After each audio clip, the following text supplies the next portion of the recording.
ಭಾರಿ ಸದ್ದು ಮಾಡಿದ್ದ ದಕ್ಷಿಣ ಕನ್ನಡದ ಉಳ್ಳಾಳದ ಕೋಟೆಕರ್ ಸಹಕಾರಿ ಬ್ಯಾಂಕ್ ದರೋಡೆ ಪ್ರಕರಣಕ್ಕೆ ಸಂಬಂಧಿಸಿದಂತೆ ಪೊಲೀಸರು ಮೂವರನ್ನ ಬಂಧಿಸಿದ್ದಾರೆ.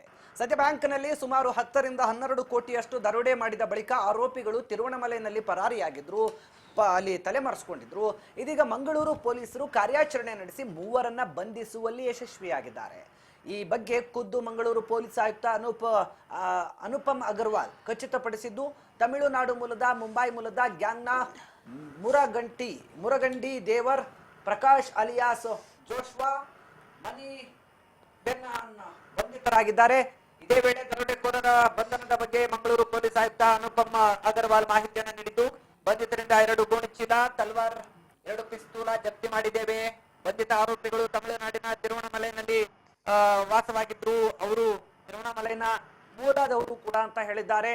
ಮುಂಬೈಯಿಂದ ಮಾಹಿತಿ ಕಲೆ ಹಾಕಿ ತಮಿಳುನಾಡಿಗೆ ತೆರಳಿ ಬಂಧನ ಮಾಡಿದ್ದು ಮುರುಗಂಡಿ ದೇವರ್ ಈ ಪ್ರಕರಣದ ಪ್ರಮುಖ ಕಿಂಗ್ ಪಿನ್ ಅಂತ ಹೇಳ್ತಾ ಇದ್ದಾರೆ. ಮುರುಗಂಡಿ ಕಾರನ್ನ ತಿರುವಣಮಲೆಯ ತನಕ ಕೂಡ ಕೊಂಡೊಯ್ದಿದ್ದು, ಇನ್ನು ಈ ಪ್ರಕರಣ ಭೇದಿಸಲು ರಾಜ್ಯ ಗುಪ್ತಚರ ಇಲಾಖೆಯ ಸಹಕಾರ ಕೂಡ ಸಿಕ್ಕಿದೆ ಅಂತ ಸ್ಪಷ್ಟಪಡಿಸಿದ್ದಾರೆ. ಸೊ ತಮ್ಮೆಲ್ಲರಿಗೆ ಗೊತ್ತಿರೋ ಹಾಗೆ 3 ದಿವಸ ಹಿಂದೆ 17ನೇ ತಾರೀಕು ಮಧ್ಯಾಹ್ನ ಕೋಟೆಕರ್ನ ವ್ಯವಸಾಯ ಸಂಘ ಕೋಆಪರೇಟಿವ್ ಸೊಸೈಟಿಯಲ್ಲಿ ಒಂದು ದರೋಡೆ ಪ್ರಕರಣ ದಾಖಲಾಯಿತು. ಸೊ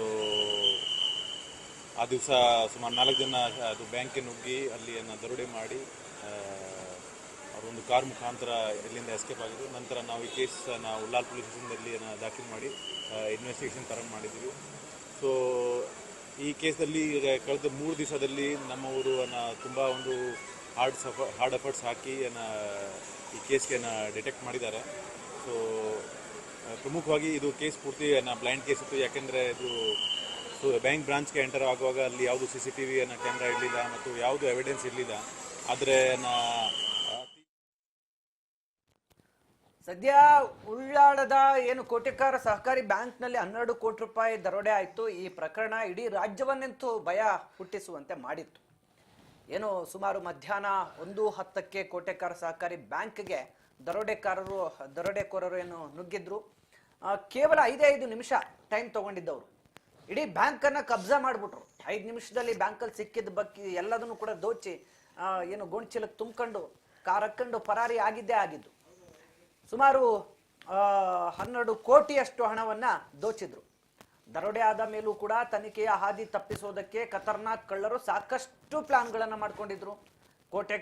ಕೋಟೆಕರ್ ಬ್ಯಾಂಕ್ನಲ್ಲಿ ದರೋಡೆ ಮಾಡೋದಕ್ಕೆ ಗ್ಯಾಂಗ್ ಮೊದಲೇ ಸ್ಕೆಚ್ ಅನ್ನು ಹಾಕೊಂಡು ಬಂದಿದ್ರು. ಬ್ಯಾಂಕ್ ದರೋಡೆ ಮಾಡಿದವರು ಓರ್ವ ಬ್ಯಾಂಕ್ ಸಿಬ್ಬಂದಿಯ ಮೊಬೈಲ್ ಅನ್ನ ಕೂಡ ಕಿತ್ಕೊಂಡು ಎಸ್ಕೇಪ್ ಆಗಿದ್ರು. ಅದೇ ಅಲ್ಲಿ ರಿಪೇರಿಗೆ ಬಂದಿದ್ರಂತೆ, ಯಾರು ಈ CC ಕ್ಯಾಮ್ರಾ ರಿಪೇರಿಗೆ, ಅವನ್ ಮೊಬೈಲ್ ಕಿತ್ಕೊಂಡು ಹೋಗಿದ್ರು ಅನ್ನೋಂಥ ಮಾಹಿತಿ. ಆಮೇಲೆ ಅದನ್ನ ಅಲ್ಲಿ ಇಲ್ಲಿ ಸುತ್ತಾಡಿ ಮೊಬೈಲ್ ಲೊಕೇಶನ್ ಟ್ರೇಸ್ ಆಗುತ್ತೆ ಅಂತೇಳಿ ಅಲ್ಲೇ ಕಾರವಾರದಾಗೆಲ್ಲೋ ಬಿಸಾಕ್ ಹೋಗಿದ್ರು ಅನ್ನುವಂಥ ಮಾಹಿತಿ. ಬ್ಯಾಂಕ್ ಸಿಬ್ಬಂದಿಯ ಮೊಬೈಲ್ ಕಸಿದುಕೊಂಡು ಹೋದಂಥ ದರೋಡೆಕೋರ ಮಂಗಳೂರೆಲ್ಲ ಸುತ್ತಿ ಅಲ್ಲಿ ಬಿಸಾಕಿ ಹೋಗಿದ್ದ. ಅದಾದ್ಮೇಲೆ ಮೊಬೈಲನ್ನು ಪೊಲೀಸರು ಟ್ರ್ಯಾಕ್ ಮಾಡಿದ್ರು. ಅದಾದ್ಮೇಲೆ ಬ್ಯಾಂಕ್ ಸಿಬ್ಬಂದಿಯ ಮೊಬೈಲು ಕಿತ್ಕೊಂಡು ಹೋಗಿದ್ದಂಥ ದರೋಡೆಕೋರರು ಸುಳಿವು ಸಿಗದೆ ಇರುವಂತೆ ಮಾಡೋದಕ್ಕೆ ಈ ರೀತಿ ಒಂದು ಮಾಸ್ಟರ್ ಪ್ಲಾನ್ ಮಾಡಿದ್ರು ಅಂತ ಹೇಳಲಾಗ್ತಾ ಇದೆ. ಪೊಲೀಸರ ತನಿಖೆಯನ್ನು ಹಾದಿ ತಪ್ಪಿಸೋಕ್ಕೂ ಕೂಡ ಕಿಲಾಡಿ ಗ್ಯಾಂಗ್ ಈ ರೀತಿ ಪ್ಲಾನ್ ಅನ್ನು ಮಾಡ್ಕೊಂಡಿತ್ತು.